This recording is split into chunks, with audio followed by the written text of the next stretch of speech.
Last week, the air in Boise was thick with smoke from California and from Oregon. And, this year, as you've pointed out, Grant, 44,000 wildfires, 5.4 million acres burned. That's larger than the entire state of New Jersey. When I say that back east, they're used to floods and storms. When I say that back east, it's just unfathomable. First of all, they don't fully understand how big the West is. But more acreage is burned than the entire state of New Jersey, which is a big state.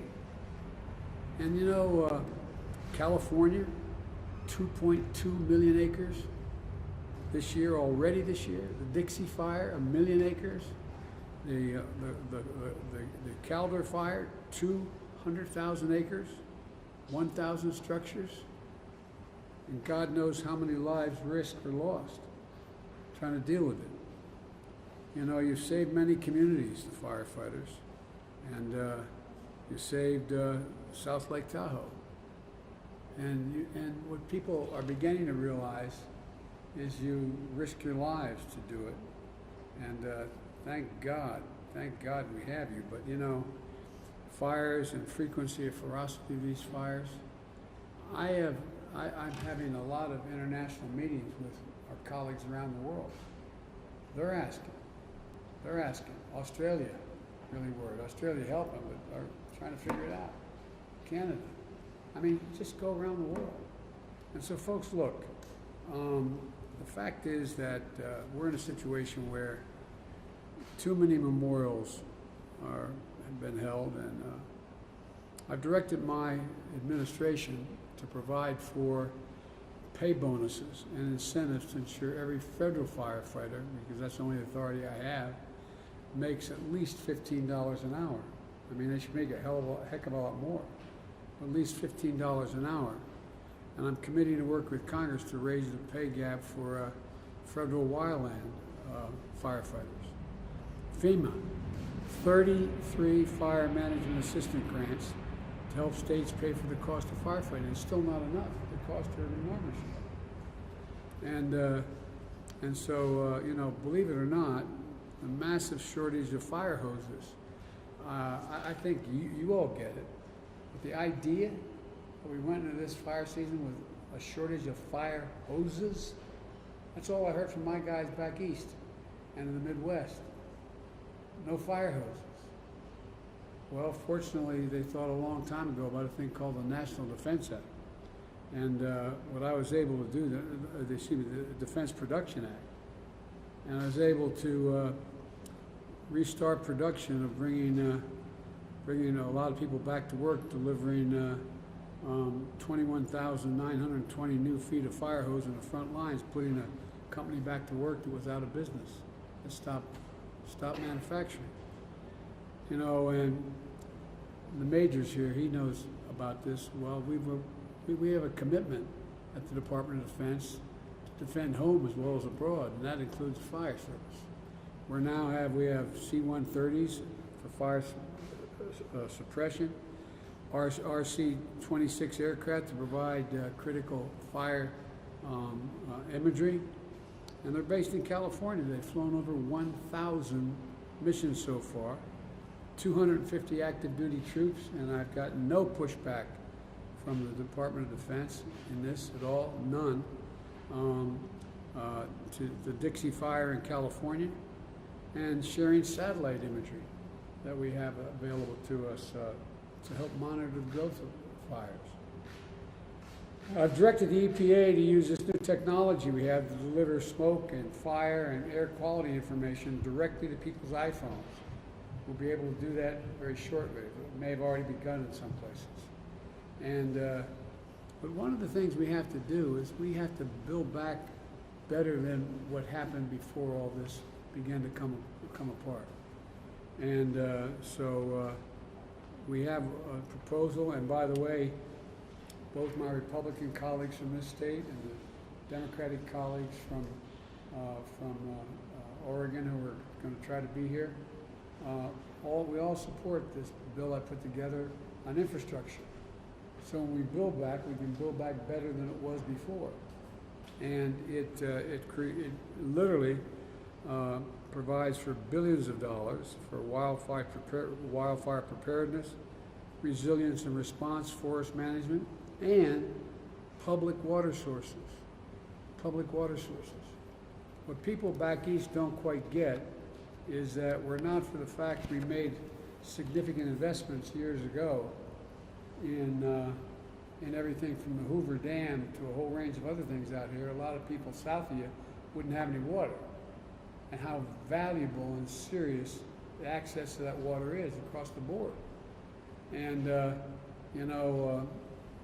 we need to add, we have $14 billion for disaster needs, including $9 billion for communities hit with wildfire and drought. We got to pass it. Got to get it done. It's gone through both houses. But that's going to, I hope, Governor, be of significant help to you.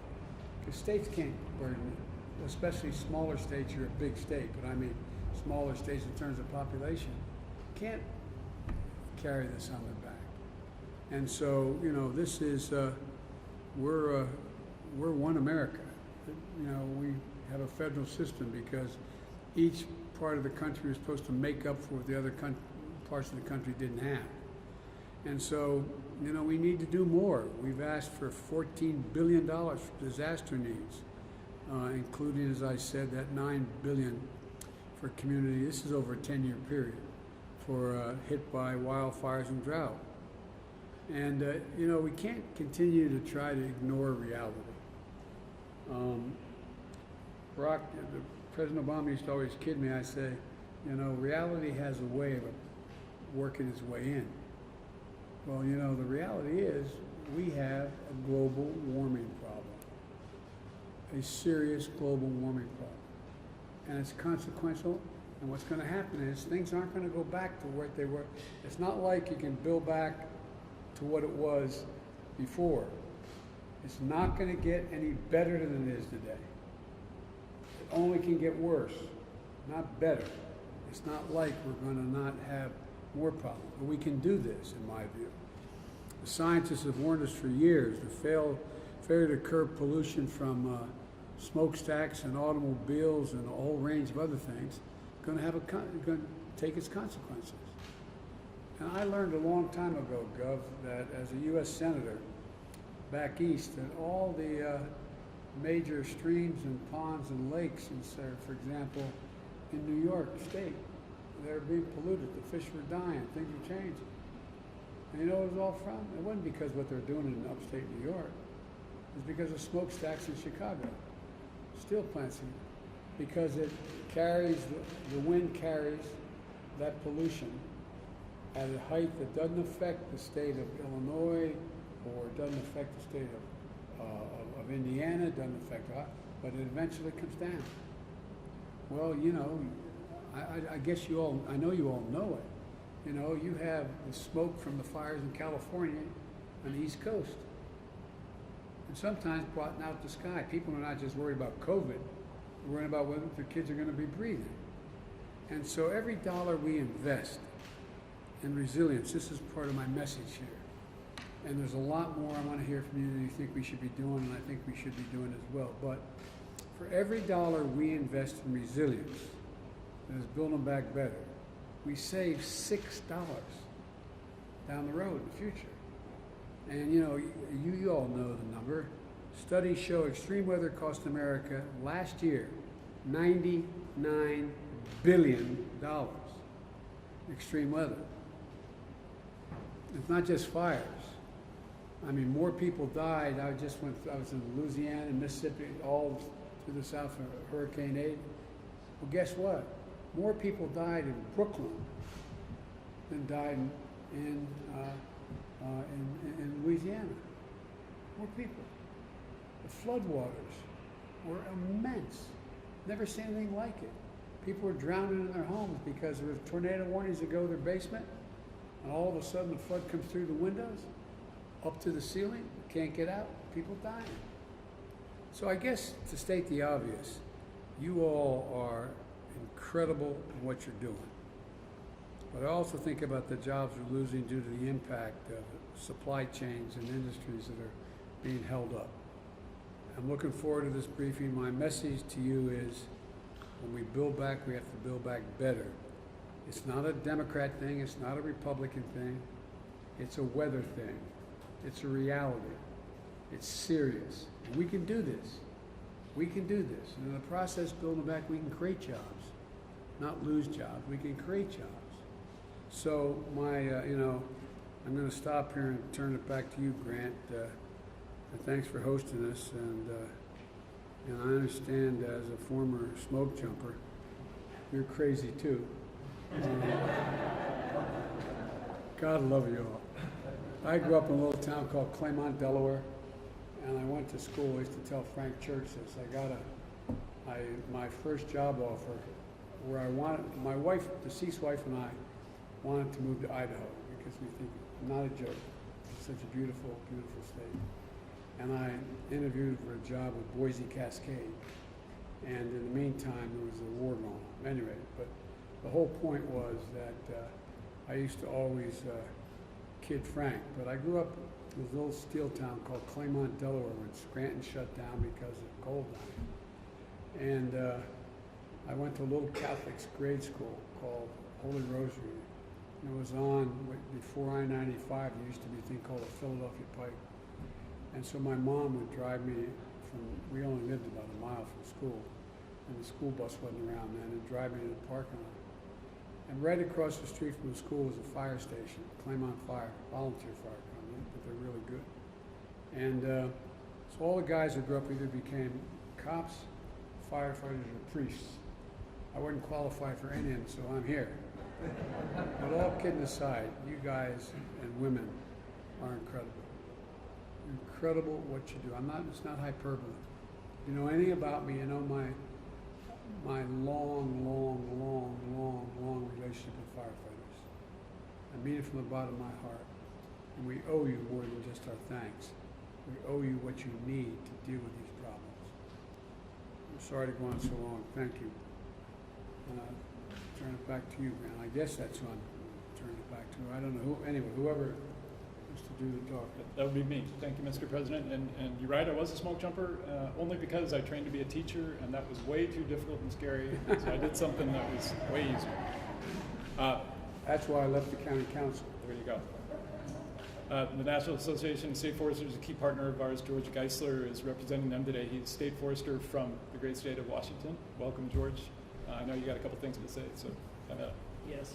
Thank you, Grant, and thank you, Mr. President, for this opportunity to give you a little bit of insight as to the role that state and local governments can play in our interagency wildland fire management world. As Grant said, safe and effective fire management requires the commitment, the cooperation, and the coordination of all of us, all of our partners.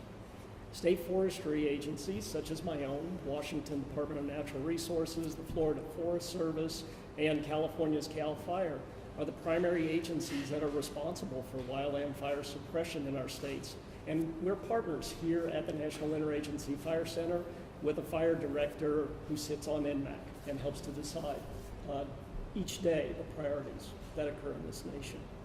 Federal, state, tribal, and local agencies all benefit from this collaborative effort that helps move national air and ground resources to the areas of greatest threat, while still ensuring all agencies are supported in the firefighting effort. Within the cooperative structure of the cohesive strategy, and then formalized by our master interagency wildland fire management agreements, states are routinely fighting fire on federal lands alongside the federal agencies, and then they turn around and are helping us on our own fires, because as you said, fire knows no boundaries. Nationwide, state forestry agencies are responsible for wildfire protection on about 1.5 billion acres, and about 1.1 billion of those acres are actually state and privately owned forest lands. And so far this year, of those 44,000 fires that you've heard, states have responded to about 33,000 of those. We routinely are about 75% of the numbers of wildfires that occur in this country.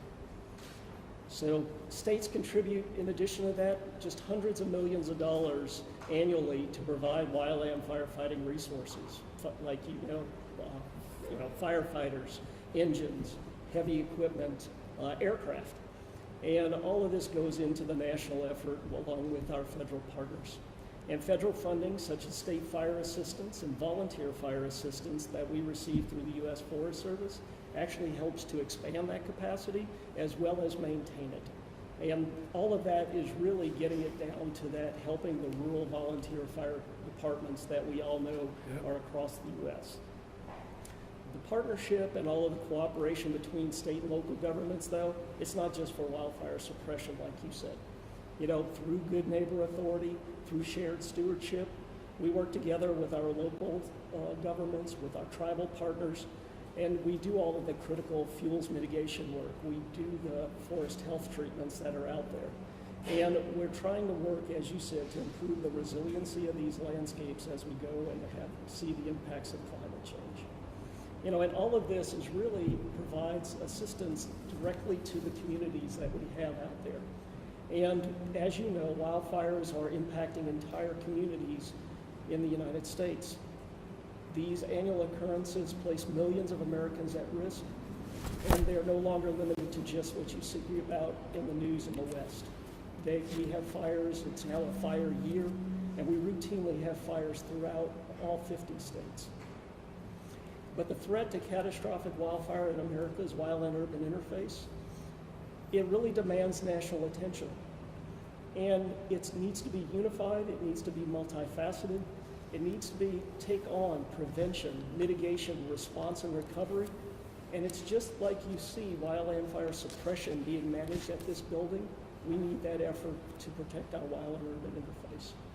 So as chair of the National Association of State Foresters Wildland Committee, I really do appreciate you coming and putting this focus on wildland fire suppression and what we can all do together to address this issue that we're all facing, be it climate change, landscape resiliency, or the threats to our communities, and look forward to working with you. Can I ask you a question? Of course. One of the things that I've been working on with some others